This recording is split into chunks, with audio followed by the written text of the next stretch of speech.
escuchan? Si ahora te escuchamos bien y vemos la presentación. Bien, ay, ojalá que no se corte. Aquí voy. Voy a hablar un poco sobre lo que he trabajado acá en el postdoc, en el tecnológico. Básicamente son leyes de escalamientos en fluidos bidimensionales y cuasi bidimensionales, y todo esto es a través de estudios de simulaciones computacionales a un nivel no atomístico de grano grueso. Em, Ok, me gustaría empezar por mencionar o mostrar este contenido que daré, y pues es mencionar algunas teorías y modelos que están regidas por leyes de escalamiento, y voy a hacer énfasis en los que utilizo para los resultados que voy a mostrar en los distintos casos de estudio, que van a ser tres. Em, Voy a hablar un poco de forma superficial y espero que sea entendible de el método que utilizo para hacer las simulaciones, que es la dinámica de partículas disipativas en un modelo de grano grueso, y mostrar los resultados de estos ya publicados, tres casos de estudio que comparten esta característica, que tienen confinamiento en cuasi dos dimensiones, ¿no? Cuasi bidimensionales. Y el asunto es mostrar o probar estas leyes de escalamiento que ya están bien establecidas en los sistemas 2D, y ver si eh, al pasar a esta geometría cuasi bidimensional se siguen cumpliendo. Entonces, en el primer caso voy a hablar sobre interfaces, dos líquidos inmisibles, para probar esta relación de hiperescalamiento de Whedon. El segundo caso va a ser un caso de gas de Coulomb, que son gases cargados, y probar la ecuación de difusión de Bohm, que esto es bajo influencia de campo magnético. Después, el último será estos polymer melts a altas densidades, donde vamos a probar y a introducir, de hecho, introducimos una ecuación de escalamiento fractal de la presión osmótica como función de la concentración. Entonces, leyes de escalamiento, si lo podemos resumir de algún modo, son relaciones entre cantidades o propiedades físicas que pueden ser interpretadas o definidas como leyes de potencias, ¿no? Hay muchos, hay varias ramas de la física en donde nosotros podemos observar estas leyes de escalamiento, y pues aquí, por mencionar algunos ejemplos, sería en la parte de criticalidad. Si nosotros queremos ver fenómenos críticos, donde evidentemente existe una temperatura crítica en donde se ocurre alguna transición de fase. Y otra área en donde podemos estudiar estas leyes es polímeros, ¿no? Que es, yo creo que el área por naturaleza, de donde las leyes de escalamiento toman mucho valor, mucha importancia. Entonces, en estos dos casos que muestro particularmente, pues vemos que existen estos exponentes eh, indicados. En este caso, pues les voy a mencionar alfa y nu, y este nu, que es otro para el caso de polímeros del radio de giro, etcétera. Los iré definiendo en el camino. Y la importancia de estos modelos o de estas leyes en los modelos es que muchos de estos exponentes cambian con la dimensión del sistema. Entonces ahí es donde eh, entra en juego esta necesidad de ver cuándo se rompe esta conexión entre el 2D y el 3D, ¿no? Entonces por eso nos dimos la tarea de hacer esta geometría cuasi 2D. Entonces, por ejemplo, en esto de fenómenos críticos, es bien conocido que el modelo de Ising es una clase de universalidad en el que, por ejemplo, estos dos exponentes, alfa y nu, para el calor específico y la longitud de correlación, pues dependen de la dimensión del sistema, ¿no? Y asimismo, los exponentes de Flory, que es este nu, que pues hay que aclarar que son distintos, ¿no? Y este exponente también depende de esta dimensión del sistema, y pues entre otras cosas de la calidad de solvente, ¿no? Si está en un buen solvente, en un solvente teta o en un solvente malo.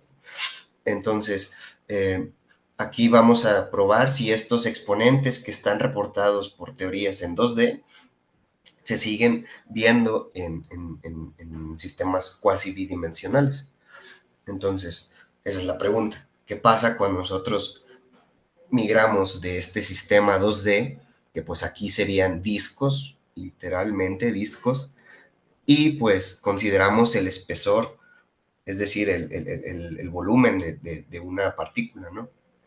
Un espesor muy pequeño en comparación a las otras dimensiones de nuestro sistema, ¿no? Entonces, eh, ¿se siguen viendo estos exponentes? Es la pregunta, ¿no? Entonces, para esto voy a presentar hicimos estas simulaciones computacionales con DPD, en donde este método es básicamente un modelo de grano grueso. Es un método de grano grueso para simular fluidos complejos. Básicamente para eso se diseñó esto, ahorrar tiempos de cómputo y poder acceder a longitudes de tamaño, a escalas de tamaño más grandes, ¿no? Y simular tiempos más altos también. Entonces, en este modelo, este método, el modelo de fuerzas consiste solo de 3 fuerzas que son fundamentales. Para modelar cualquier fluido necesitamos estas 3, son suficientes, necesarias, pero se pueden ir añadiendo otras y ya hablaré de estas también. Entonces, tenemos por una parte la fuerza conservativa del modelo, que es la que va a regir las repulsiones del sistema. Este, Cabe mencionar que este método solo trabaja con repulsiones. Hay una versión en la que puedes generar atracciones, pero no es el caso. Entonces, solo para tenerlo en cuenta. Esta fuerza conservativa es linealmente decayente y después de algún radio de corte definido, RC vamos a llamarle, deja de actuar, ¿no? Ya no hay interacciones más allá de ese radio de corte para cualquier partícula. Después están o las otras 2 fuerzas que son la aleatoria, R, F super R, y la disipativa, F super D. Entonces, estas dos, la importancia es que están conectadas, ¿no? Están conectadas a través de sus eh, funciones peso, que la forma funcional es básicamente la de la fuerza conservativa, y esto hace a DPD un método computacional muy eficiente. O sea, es mucho menos costoso que hacer el cálculo, por ejemplo, de un Lennard-Jones. Entonces, estas dos están conectadas a través de sus funciones peso y de sus parámetros de estos de intensidad definidos como sigma y gamma, ¿no? Que son los que definen la intensidad de cada una de las fuerzas, respectivamente. Y la ventaja de este método es de que cumple la tercera ley de Newton, es decir, que las fuerzas de la partícula I con J es la negativa de la J con I, ¿no? Entonces, esto nos asegura que se conserva el momento, es decir, que las fuerzas I y J y J I, si las igualamos, nosotros podemos definir estas relaciones, ¿no? Estas 2 relaciones que están acá. Y de estas relaciones sale el teorema intrínseco de DPD, de fluctuación-disipación, que es básicamente el termostato del sistema. Lo que quiere decir es de que si yo defino cualquiera de estas 2 cantidades, temperatura, sigma o gamma, la tercera se define por default. Entonces, conservar la temperatura del sistema solo depende de definir sigma y gamma, por ejemplo. Entonces, no necesitamos un termostato externo. Y bueno, la otra cosa importante que mencionar de DPD es que, pues como es de grano grueso, existe si uno quiere trabajar con algún modelo en específico, uno tiene que mapear el fluido en su parte atomística a estas partículas de grano grueso, ¿no? Entonces lo que se hace es agrupar, eh, dependiendo de cuántas moléculas quieras, que es la definición, entra por definición el grado de refinamiento del modelo, pueden ser 3, 4, 5, etcétera, y diseñar las nuevas, así surgen estas pseudopartículas, ¿no? Que van a tener como característica el AIJ, ¿sí? Entonces, el AIJ va a depender, además de la estructura química del fluido, pues depende también de este grado de refinamiento. Pero bueno, más detalles, uno puede checar estas referencias, es muy conocido este método. Eh, Hablaba de fuerzas adicionales a estas tres fundamentales. eh, y pues en este caso, para lo que voy a mostrar, de los resultados que voy a mostrar, voy a mencionar las que son más importantes y las que utilizamos. Y pues, por ejemplo, las naturales serían unas fuerzas de enlace, ¿no? Si uno quiere definir polímeros o cadenas, cadenas moleculares. Entonces están las interacciones entre dos cuerpos, las interacciones entre tres cuerpos, vamos a unir a través de enlaces hookeanos y darle rigidez a través de estas interacciones angulares. Eh, Otra de las fuerzas importantes es la de confinamiento, que esta es una de las, yo creo que cruciales, eh, para generar esta geometría cuasi bidimensional, ¿no? De los sistemas que vamos a trabajar. Entonces, solamente establecemos una fuerza unidireccional en cada cara de nuestra caja de simulación en la dirección de confinamiento, ¿no? Generalmente vamos a trabajar con Z como la dirección de confinamiento, entonces hay que introducir esta fuerza para que se mantenga el sistema eh, en esta geometría. Y lo importante es quitar esa condición de periodicidad, ¿no? Solo va a haber condiciones de periodicidad en X y pues va a estar confinado en la dirección Z. Otra de las fuerzas es pues, la fuerza electrostática. La simplifico, pero uno podría revisar literatura sobre fuerzas electrostáticas en DPD, que es la forma más convencional de interpretarlas es con la suma de Evan, en las sumas de Evan. Eh, y pues en uno de los casos en particular, donde existen estas fuerzas electrostáticas, nosotros aplicamos campo magnético y por lo tanto existe una fuerza de Lorentz debido a este campo magnético que vamos a estar introduciendo a este Hamiltoniano en el sistema. Entonces estas serían las fuerzas adicionales, además de estas tres que ya teníamos para el método. Ahora bien, voy a empezar a hablar sobre el primer caso, que es este sistema de líquidos invisibles en dos dimensiones, formando interfaces. Entonces, aquí muestro una foto de los sistemas respectivamente en 2D y cuasi 2D. Y pues una de las características entre estos dos sistemas, ¿no? Serían un poco triviales, pero pues hay que considerarlas, ¿no? Eh, pues las interfaces las vamos a considerar como agua y aceite, es decir, que en realidad a temperaturas bajas, o sea, abajo de TC no se mezclan y pues va a llegar un momento en el que si aumentamos la temperatura, pues esta se va a volver una fase homogénea, etc. Entonces, la diferencia principal es que en el 2D solo vamos a tener una capa de fluido, que es estrictamente 2D, y esto lo hacemos quitando el grado de libertad en Z, ¿sí? Entonces, no hay pared, o sea, porque no se mueven en Z, entonces solo van a tener estos grados de libertad en X y Y. Y para el caso de cuasi 2D, es que la interfase ahora, en lugar de ser solo una capa, forma a lo mucho dos o tres capas de fluido, ¿sí? Generalmente son dos y una intermedia que es muy tenue, ¿no? Tiene poca densidad, pero eh, entonces así lo vamos a definir como 2D, ¿no? Dos capas, tres capas, que es básicamente lo que uno puede buscar en lo que uno trabaja en experimentos. Bueno, eso es lo que yo he leído. Eh, y pues la fuerza de la pared, que es importante para los sistemas en cuasi 2D. Mencionar que este confinamiento es muy pequeño en relación a las otras dos dimensiones del sistema, ¿no? Entonces, eh, pregunta que responder, pues bueno, ya habíamos mencionado, vamos a probar si la ley de esta relación de hiperescalamiento de Whedon se cumple también para el caso cuasi 2D. Entonces, esta relación de hiperescalamiento involucra a los exponentes mu y nu, que respectivamente son el exponente de la tensión interfacial y el exponente de de la longitud de correlación entre fases, y pues es rastrear estas funciones como función, estas funciones G y gamma como función de la temperatura. Entonces, para el caso de la longitud de correlación entre estas dos fases, estos son los resultados para ambos casos, 2D, cuasi 2D, en rojo y en azul respectivamente.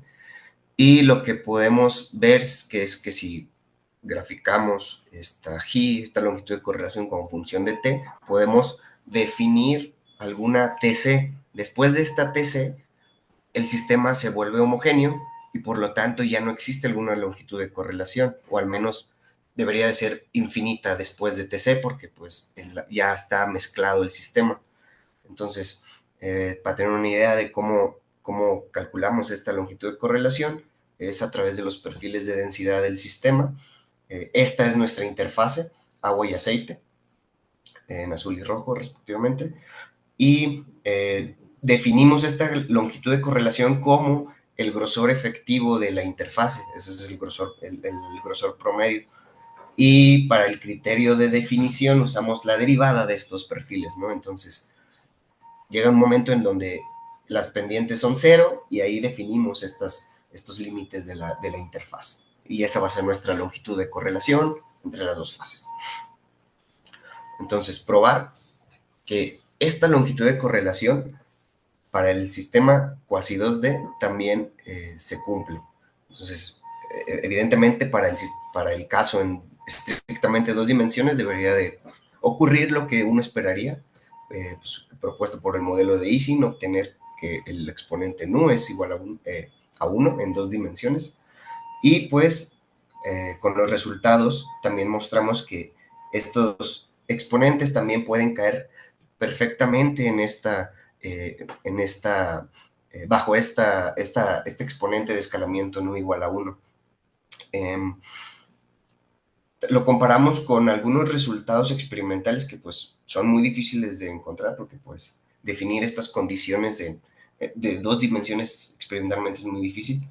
Pero, por ejemplo, aquí en estos datos, en este caso experimental, estas personas de Honerkamp, Smith y colaboradores se dieron a la tarea de medir esta longitud de correlación entre membranas lipídicas, ¿no? Entonces, estos son sus resultados y ellos también argumentan que obtienen el exponente de nu igual a 1, correspondiente pues, para el modelo de Ising 2D, ¿no? Ok, entonces esto queda demostrado que la longitud de correlación sí cumple con la teoría, o sea, lo que uno esperaría.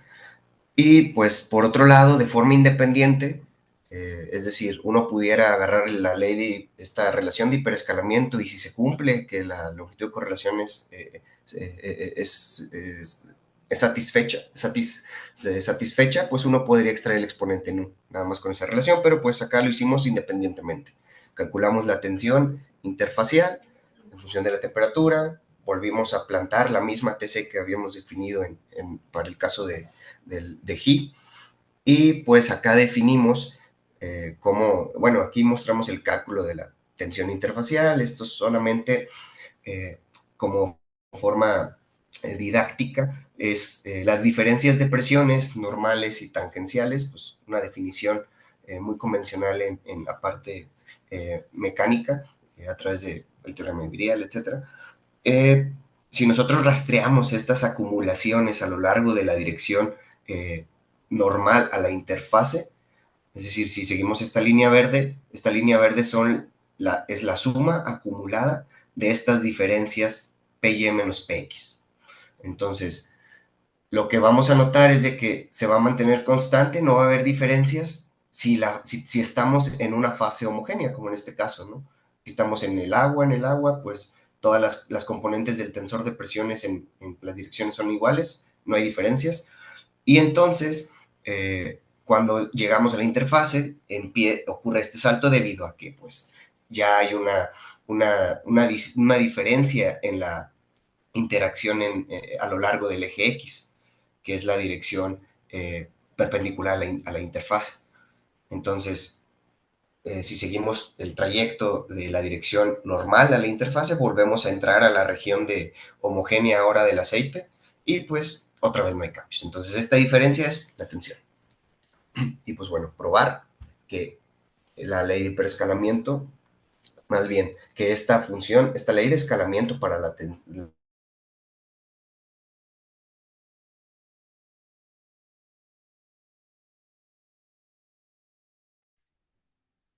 Hola, ¿me escucha alguien? Creo que se quedó colgado. Sí, a ti sí te escucho, pero sí, él ya no se escucha. Ok. A ver, tal vez voy a pausar la grabación. Sí, Volvemos bueno, después de alguna falla técnica. Entonces, adelante, Juan de Dios, por favor. me disculpo. Bueno, les decía que esta diferencia es la tensión interfacial y la tarea es probar que uno puede extraer este exponente de escalamiento y ver, más bien, ver si es el mismo que para el caso de dos dimensiones. Entonces les comentaba que eh, podemos ajustar esta línea, que es básicamente esta función, y cumplen muy bien los datos de los sistemas cuasi bidimensionales para esta función con el exponente de mu igual a uno. Lo comparamos con los resultados del grupo que también reportó la longitud de correlación de membranas lipídicas. Y pues todo parece indicar que el exponente predicho por Ising para 2D, para mu, también se cumple en cuasi 2D.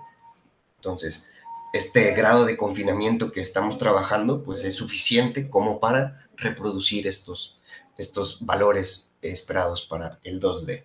Entonces, cuasi 2D, pues es lo que generalmente uno trabaja en laboratorio. Ok, demostramos de forma independiente, ¿no?, que estos exponentes muy nu son igual a uno y la relación de hiperescalamiento de Widom se cumple, ¿no? Recordando que esta D es igual a 2 dimensiones, entonces mu debería ser el negativo eh, de nu o viceversa. Ok, entonces voy a pasar al segundo caso, que sería el estudio de este gas cargado, este gas de Coulomb clásico, en cuasi dos dimensiones. Voy a hablar un poco sobre las características de este modelo que trabajamos, y es que al ser cuasi 2D, uno puede considerar el potencial electrostático eh, pues como uno proporcional a 1 sobre R, ¿no? Es decir, que pues la fuerza es inversamente proporcional al cuadrado de las distancias entre partículas, ¿no? A diferencia de, en el caso estrictamente 2D, ¿no?, donde son discos, y pues esta interacción electrostática es considerada como el logaritmo negativo de estas distancias. Pero bueno, entonces, otra de las cosas es que este sistema, al ser un gas, es de muy baja densidad y que es globalmente neutro. Tenemos cargas, el mismo número de cargas positivas y negativas. El confinamiento, que es pues la cosa más importante, se utiliza esta fuerza de pared y de la misma forma en que se utilizó en el caso anterior, y los tamaños o las dimensiones de las direcciones del sistema en X y Y pues es generalmente mucho mayor que en el caso en la dirección de confinada, ¿no? En este caso en particular son 1000 veces mayores, ¿no? Es suficiente considerarlo cuasi dos. Condiciones periódicas, claro. Y pues el objetivo era estudiar este coeficiente de autodifusión, o más bien la difusión, estructura de estos sistemas, cuando se somete a un campo eléctrico, a un campo magnético, perdón, un campo magnético que es aplicado perpendicularmente al plano en donde estas cargas se están moviendo, ¿no? Entonces, eh, el sistema es básicamente este, y a continuación les muestro unos videos en donde se muestran dos sistemas que están influenciados o bajo bajo la influencia de este campo magnético eh, eh, para temperaturas mayores a la temperatura crítica, que es la derecha, y menores a la temperatura crítica, que es a la izquierda. Eh, lo que uno puede notar es que, pues, al ser temperaturas bajas, en el caso del lado izquierdo, pues esta fase está condensada, ¿no? Es un gas, recordando un gas cargado, y es natural que estas cargas se condensen a bajas temperaturas. Y por el otro lado, cuando son temperaturas altas, estas tienden a presentar estos defectos topológicos en donde, pues, después de TC, pues uno ya ocurrió alguna transición de fase. Ahora, en el contexto, en estrictamente 2D, sabemos que esta transición de fase se conoce como esta transición de Costerly-Taules y algunos otros más que no me acuerdo los nombres, pero básicamente ocurre eso en 2D, cuando tenemos interacciones electrostáticas de forma logarítmicas, recordando, para discos. Entonces esto está muy bien estudiado en 2D, pero en cuasi 2D, ¿qué es lo que ocurre? Pues la verdad ocurre algo similar en comparación con el caso estrictamente en 2D. También se obtiene lo predicho, que a bajas temperaturas la correlación espacial entre cargas decae de forma algebraica, eh, pues como podemos ver acá arriba, y para temperaturas mayores a TC, cuando ya ocurrió esta transición de fase, pues los decaimientos ya son de forma exponencial. Entonces esto se sabe para 2D, y nosotros encontramos que en cuasi 2D también se obtienen estos dos comportamientos respectivamente abajo y arriba de TC. Entonces, eh, ocurre una transición de fase muy similar a la de Costerly-Taules. Similar porque, pues, ahora es cuasi 2D, tenemos interacciones eh, electrostáticas proporcionales a 1 sobre R.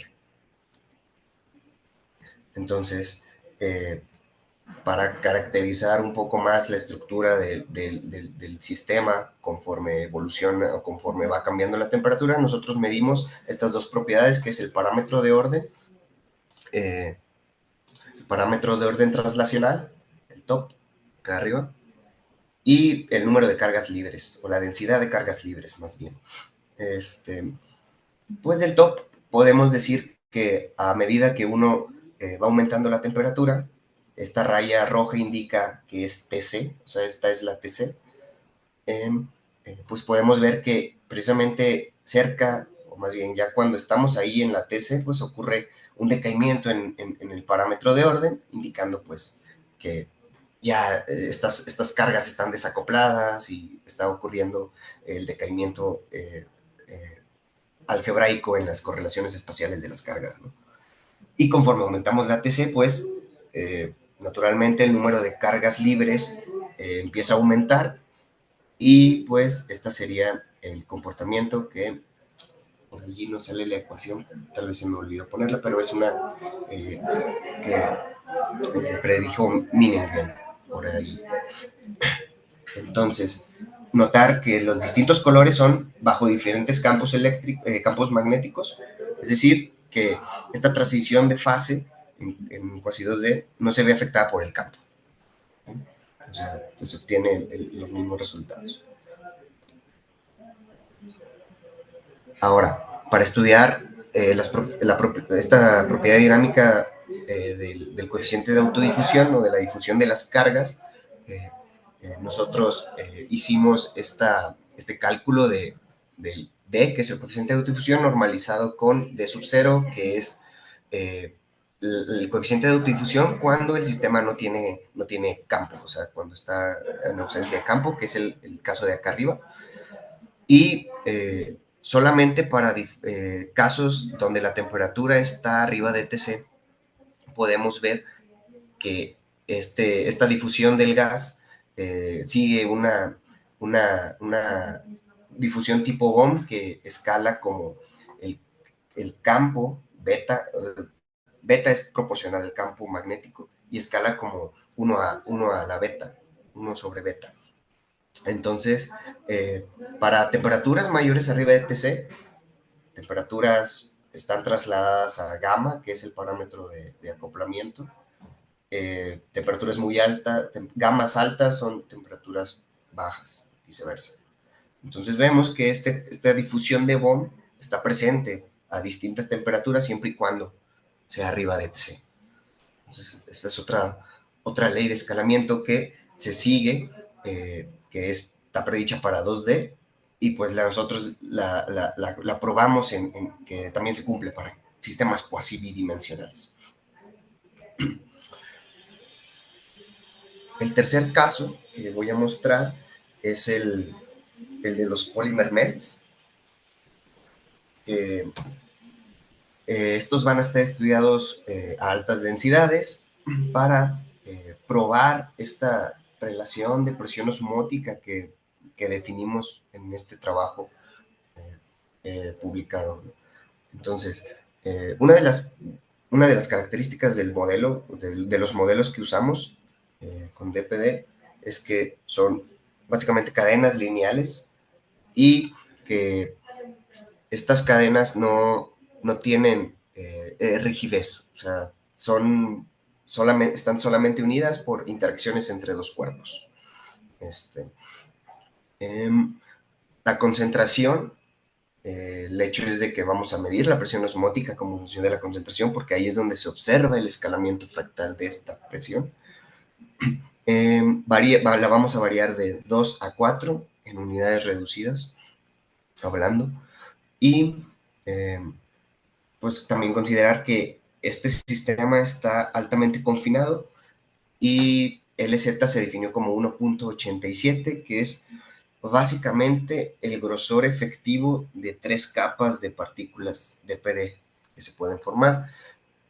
El tamaño efectivo, esto es considerando el tamaño efectivo de esta pseudopartícula que uno puede definir, ¿no? También está en unidades reducidas, claro. Y pues aquí la forma en que fuimos variando la concentración es a través de expandiendo la caja en direcciones X y Y. Es decir, se mantuvo el número de cadenas y se fue expandiendo el sistema. O sea, para concentraciones altas, por ejemplo, de 4, los tamaños de caja en el X y en el Y son relativamente menores que para una concentración de 2. ¿Sí? Entonces, eh, otro punto importante es que se modelaron diferentes grados de polimerización, o sea, polímeros con distintos números de monómeros hasta n igual a 4000, ¿sí? O sea, n pues, es el número de monómeros de cada cadena, ¿no?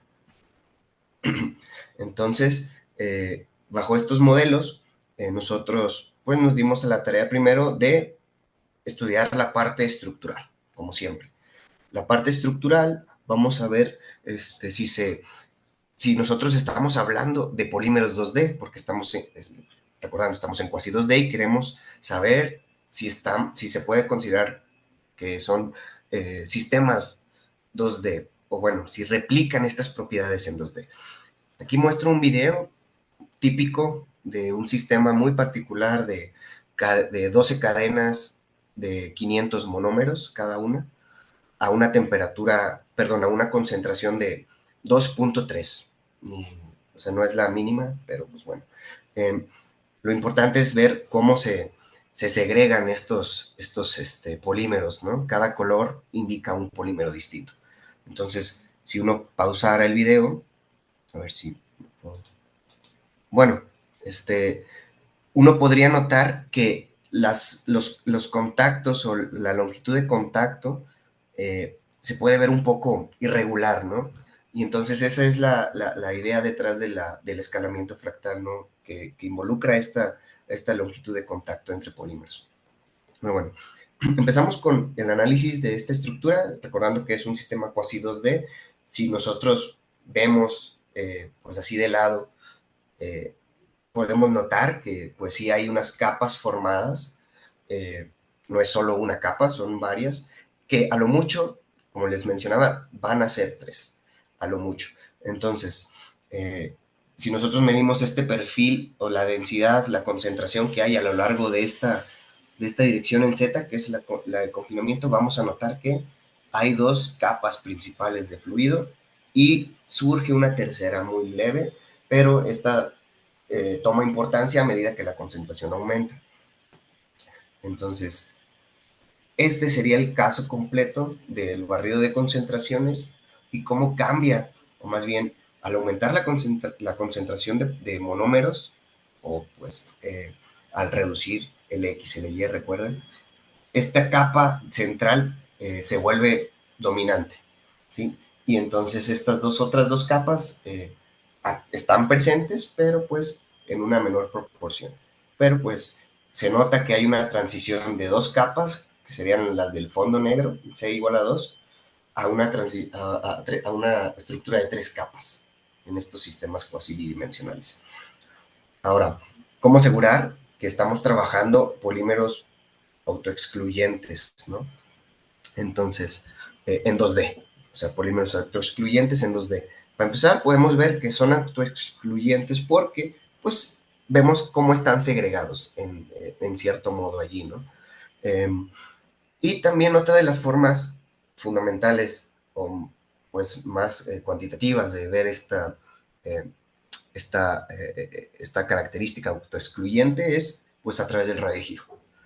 Y aquí mostramos en la izquierda el radio de giro como función del grado de polimerización y vemos que RG escala como n a la 1 medio y por el otro lado en la derecha mostramos que RG escala como función de C a la menos 1 medio. Entonces, estos dos valores son expresados tanto para polímeros autoexcluyentes y en el régimen denso, porque recordando que estamos trabajando a densidades altas. Entonces, hasta aquí todo va bien, estamos con estos modelos en buena, más bien cumplen, que pueden ser considerados autoexcluyentes en 2D. Ahora, lo que ocurre acá ahora para medir esta transición fractal que ocurre de la presión osmótica como función de la concentración, eh, la idea central es que cuando ocurre la transición al MELT o a las al régimen denso, la longitud característica del sistema ya no es RG, el tamaño del blob, o sea, el tamaño esta longitud de correlación entre polímeros. Ahora se vuelve que la longitud característica del sistema es el contorno. Y ahí está el trasfondo de todo esto, porque pues este contorno escala como n, el grado de polimerización, a la dimensión fractal. Y pues uno puede considerar que también puede escalar como RG a la dimensión fractal. Entonces, al igual que ocurre en la transición del diluido al semidiluido, donde pues Deyen decía que, más bien dicen, o sea, está bien establecido que hay una transición, hay una renormalización del tamaño efectivo de estos blobs, en donde en diluido al semidiluido, RG es importante, es la longitud característica. Pero del semidiluido al denso se renormaliza y ahora L es característica, ya no es RG. Entonces podemos definir que esta longitud característica va como proporcional a R y pues esta C estrella estrella es la concentración de transición al régimen denso.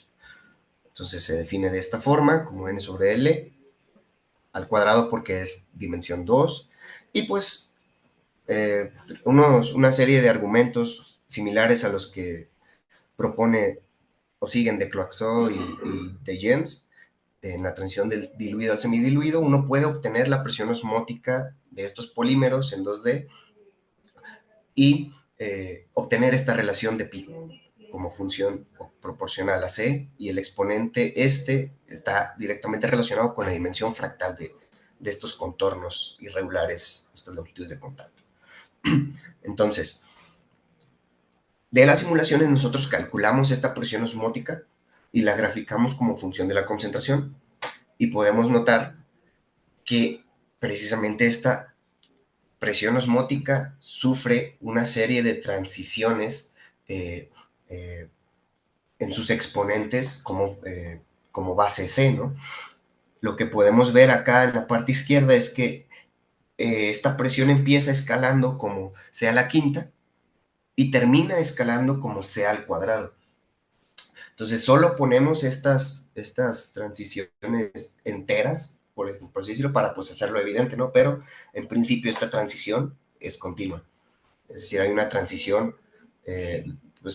transición fractal continua. Entonces, si nosotros tomamos esta ley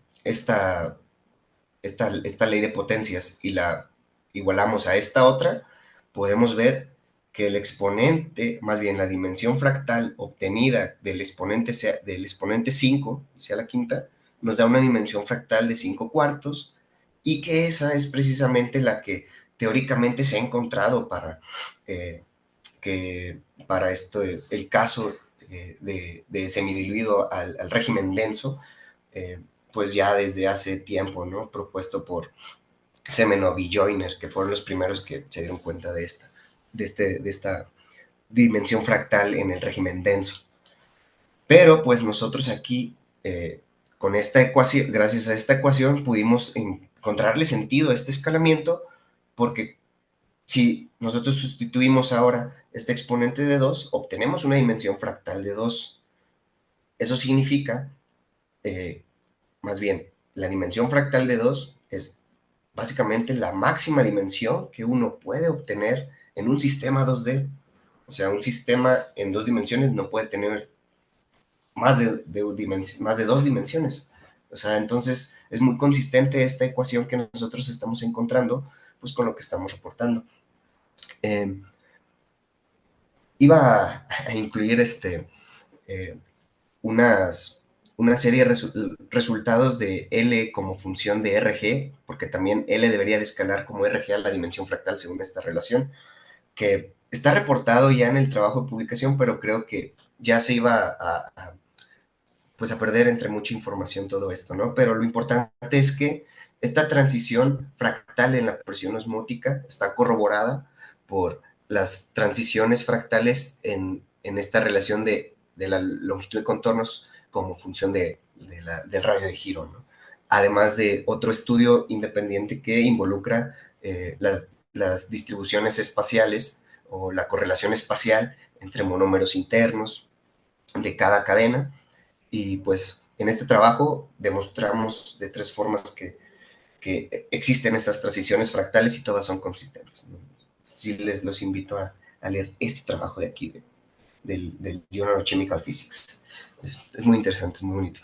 Entonces, eh, conclusiones principales de todo de estos 3 trabajos es que podemos utilizar estas leyes de escalamiento, más bien probarlas para sistemas cuasi 2D y ver en dónde esta geometría cuasi 2D empieza a romperse, ¿no? Podemos, eh, eh, de hecho, a través de efectos de tamaño finito, nosotros podríamos ver cuándo se rompe esta ley en 2D y empieza a tomar importancia el modelo en 3D, ¿no?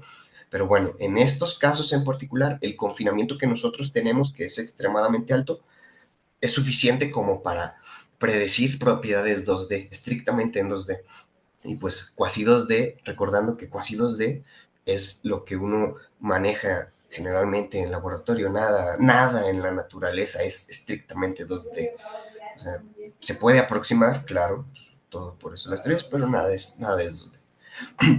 Entonces, otra es que estas herramientas computacionales, vamos a llamarlo simulaciones computacionales, dinámica molecular, dinámica browniana, DPD, pues son ventajosas porque pues, nosotros podemos controlar esta geometría, ¿no? En cuasi 2D.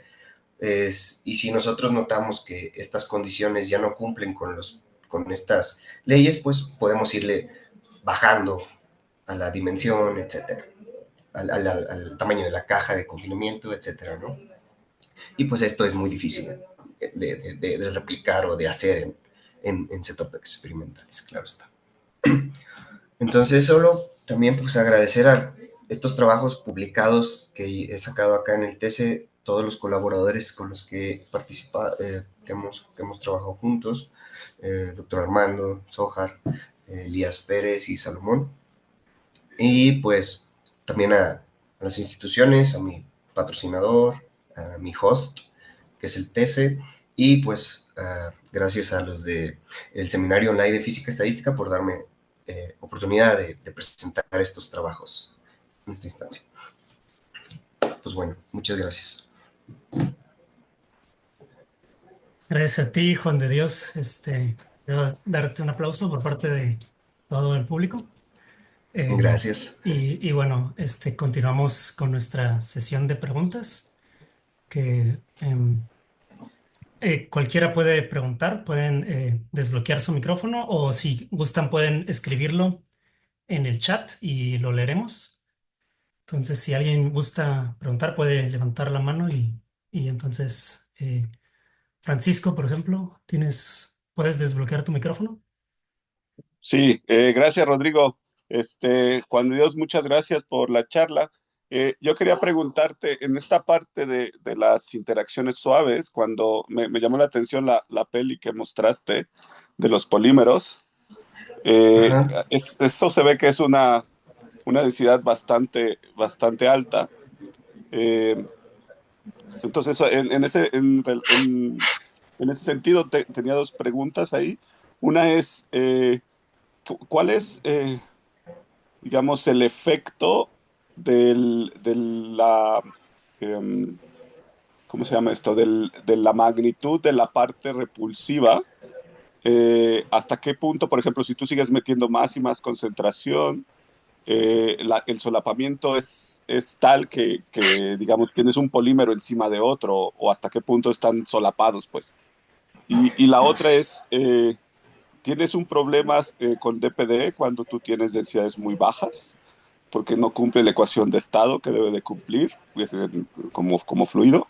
Entonces, en los casos de densidades bajas, ¿cuáles son las densidades que hiciste? O si el hecho de que simplemente tomaras esta interacción es suficiente para los cálculos que tú haces. Ok, bueno, muchas gracias por la pregunta, Francisco. Voy a empezar por la segunda. La segunda que tiene que ver con la concentración. Mira, no, yo no he pasado este umbral, precisamente que estoy manejando, de 4 por la parte superior, pero mi intuición dice que si uno sigue metiéndole contenido al sistema, eh, estos perfiles, si uno lo puede notar aquí en los perfiles, ¿no? Fíjate, cómo desde C igual a 2 se va recorriendo hacia la pared el perfil. O sea, el hecho de tener más cantidad de materias va desplazando, se va desplazando el sistema y se está venciendo la fuerza de la pared. Entonces, suponiendo que tuviéramos una pared impenetrable, lo que pienso es que el sistema se calentaría tanto porque el hecho de que solo se permiten 3 capas, ya no. Creo que lo perdimos, ¿no? Sí, yo no lo escucho a Juan. Eh, Si no, ya no se escucha. a ver.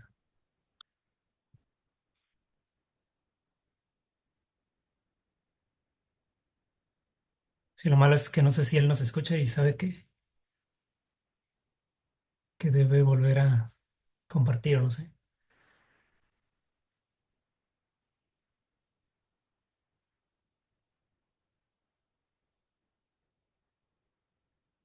Otra vez me desconecté. Sí, ya, ahora sí te escuchamos, Ajá. Juan. Ok, entonces, si nosotros le vamos metiendo más cantidad al sistema, se traslapan tanto que el sistema va a calentarse, considerando que tenemos la pared impenetrable, es decir, que no ocurren estos movimientos en el perfil. Entonces, eso es lo que yo creo que ocurriría, ¿no? Aquí como mantuvimos la pared fija, es decir, la repulsión de la pared, la fuerza que está ejerciendo con los monómeros, eh, pues cada vez se está venciendo más al aumentar la concentración. Entonces, yo creo que sería imposible de equilibrar térmicamente el sistema sin un termostato, pero pues eh, la otra cuestión es la saturación, ¿no? ¿Cuál es la concentración de saturación de DPD? Esa es una pregunta.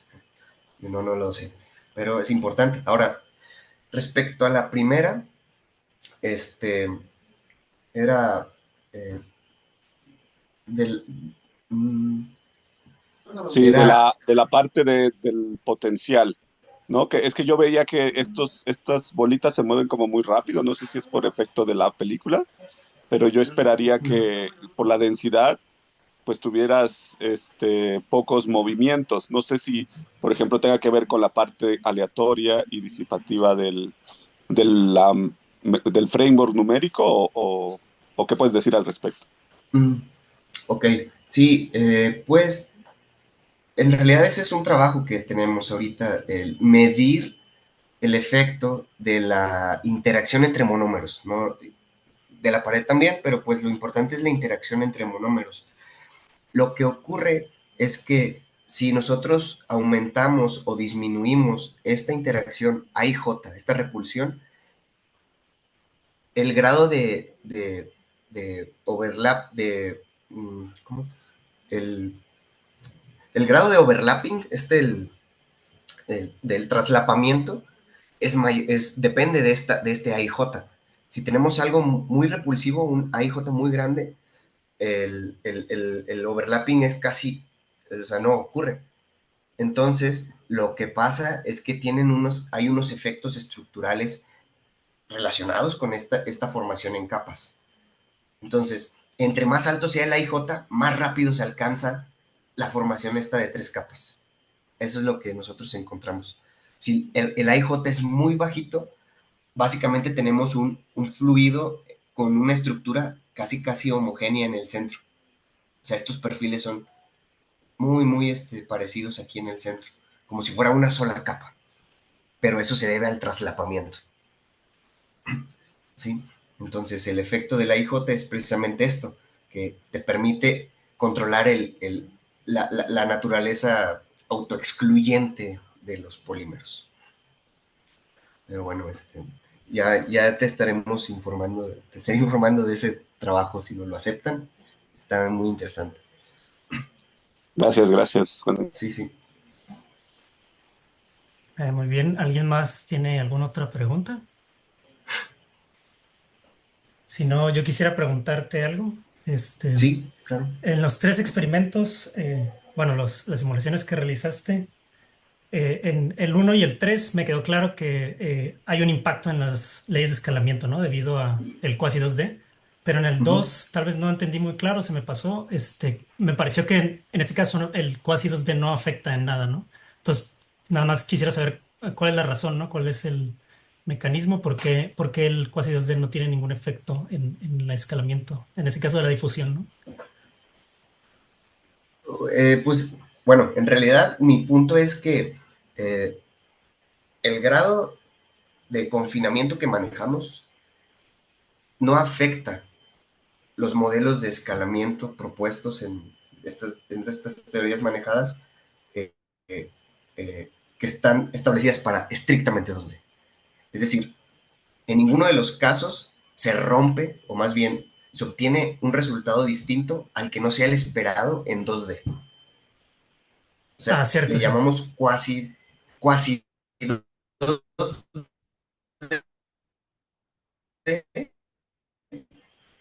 porque en realidad no es 2D,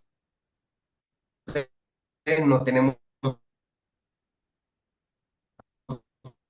discos, tenemos esferitas en un grosor tan pequeño que pues por eso es cuasi 2D. Uy, no, Sí. Te no sé escuchamos, si aunque me escuchan.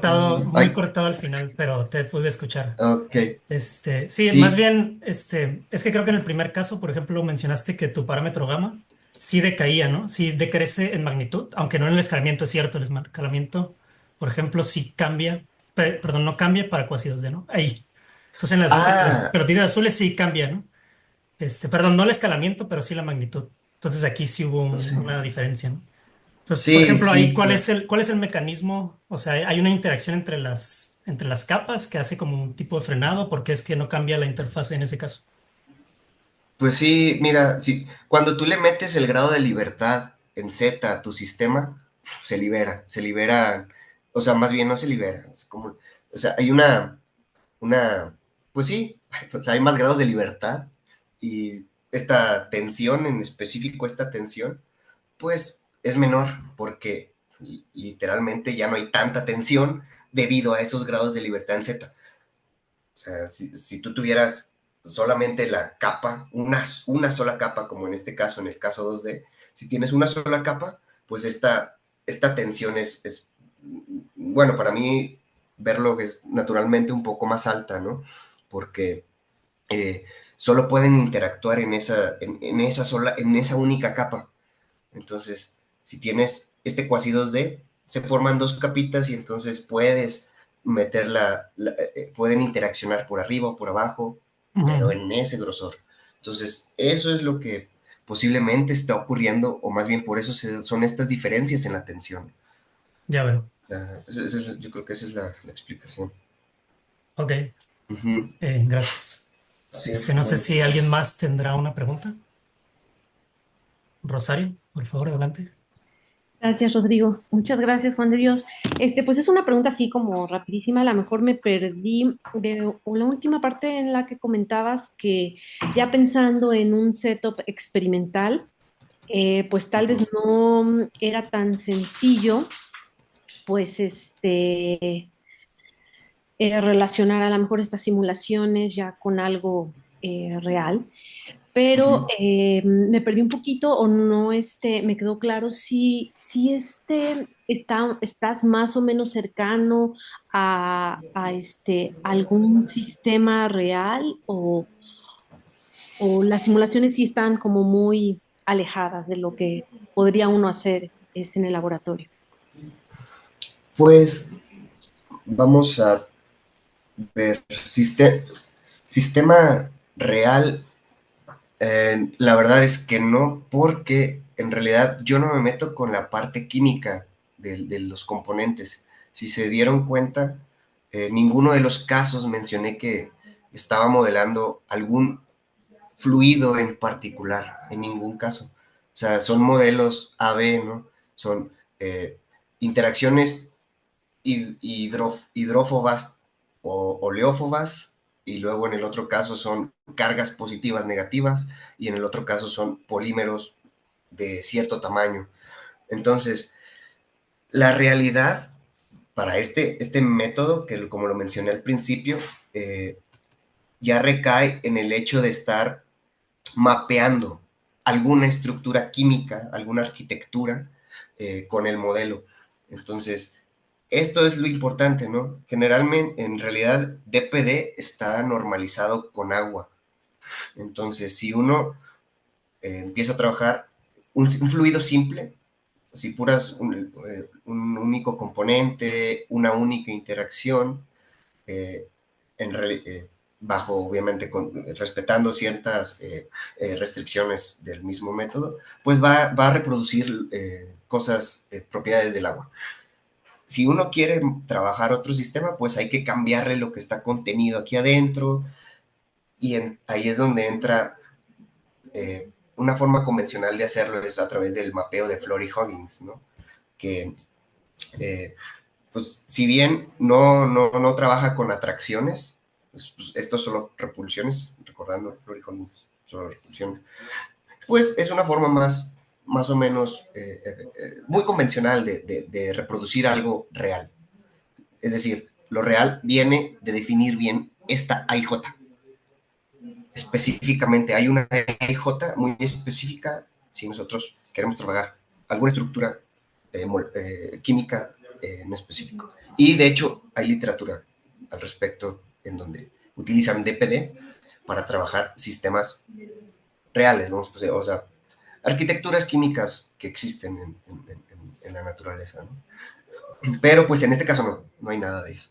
La realidad sola, o sea, solo nos enfocamos en la parte dimensional, en qué pasaría si uno fuera más repulsivo que el otro, o el tamaño de cadenas. O sea, bueno, no sé si me doy a entender.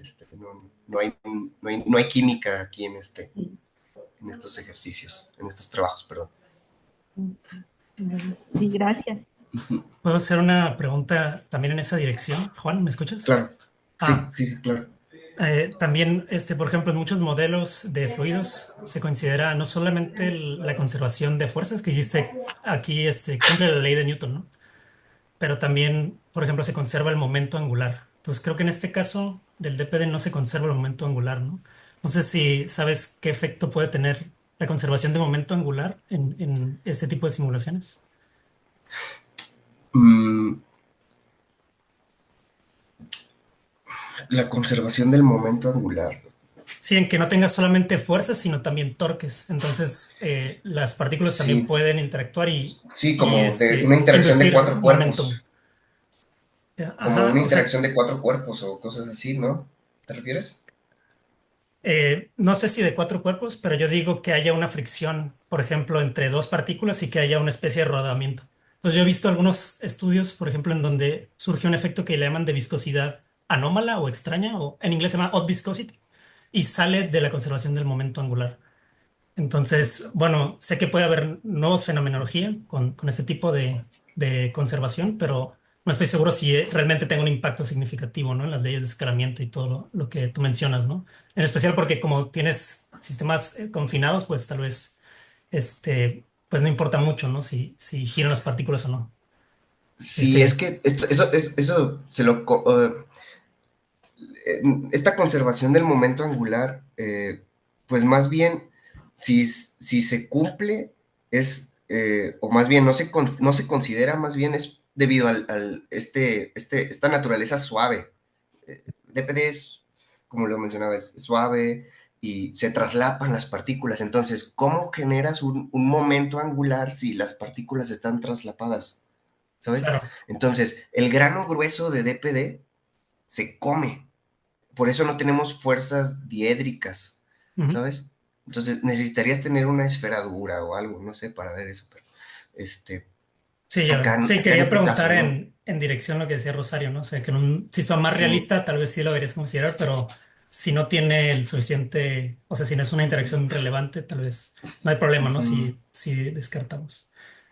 Creo que Francisco tenía la mano alzada, si quería sí, intervenir también lo vi. ahí. Mm, Sí, no, era un poco en relación a a tu pregunta, un comentario, ¿no? De ujú, que efectivamente las fuerzas de PD, al ser puntuales, en el fondo son puntuales, ¿no? O sea, ujú. este radio de corte, ¿verdad? Es un radio de corte de dónde cortas la interacción de de las fuerzas, pero en el fondo lo que tiene son puntos.